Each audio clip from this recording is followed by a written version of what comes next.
हमारे भारत को बर्बाद करने में सबसे बड़ा रोल इतिहासकारों का है। ये तो काइंद्रा जैसा युद्ध खा गया।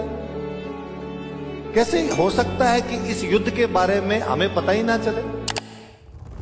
तो चलिए जानते हैं क्या हुआ था काइंद्रा में। मध्य एशिया से आया हमलावर शहाबुद्दीन मोहम्मद गोरी मुल्तान और सिंध को जीतता हुआ गुजरात की ओर बढ़ रहा था।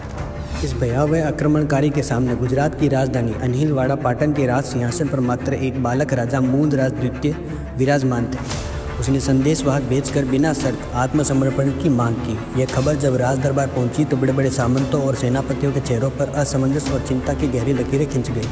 अब सवाल यह था कि सिंहासन तो था, पर उसे धारण करने वाला राजा अभी बाल्यावस्था में था, तो नेतृत्व कौन करेगा? समस्त दरबार को चौंकाते हुए राजमाता रानी नाइकी देवी ने स्वयं कमान संभालने का निर्णय लिया। उन्होंने आत्मसमर्पण के संदेश को स्वीकार कर दिया और शत्रु को युद्ध भूमि में मिलने की चुनौती दी। उन्होंने गोरी की विशाल मैदानी युद्ध के लिए प्रशिक्षित सेना से सीधे अनहिलवाड़ा के मैदान में लड़ने के बजाय युद्ध के लिए एक दुर्गम स्थान चुना। आबू पर्वत के पास एक स्थान है काइंद्रा।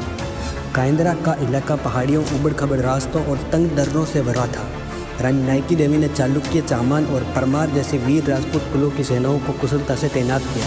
मोहम्मद गोरी की घुड़सवार सेना, जो अपनी गति और खुले मैदान में मारक क्षमता के लिए जानी जाती थी, इस जटिल भूभाग में पहुंचकर लड़खड़ा गई। राजस्थानी और गुजराती सेनाओं ने एकजुट होकर ऐसे भीषण पराक्रम का प्रदर्शन किया कि शत्रु का मनोबल टूटने लगा। रानी के कौशल नेतृत्व में राजपूत सैनिकों ने तंग रास्तों पर गुर्रिल्ला शैली का प्रभावी इस्तेमाल करते हुए थकी और भ्रमित गोरी सेना पर अचानक हमला बोल दिया। राजपूतों की वीरता, उनकी मातृभूमि की रक्षा के प्रति अडिग निष्ठा और रानी नाइकी देवी की अचूक रणनीति के सामने गोरी की सेना को करारी हार का सामना करना पड़ा।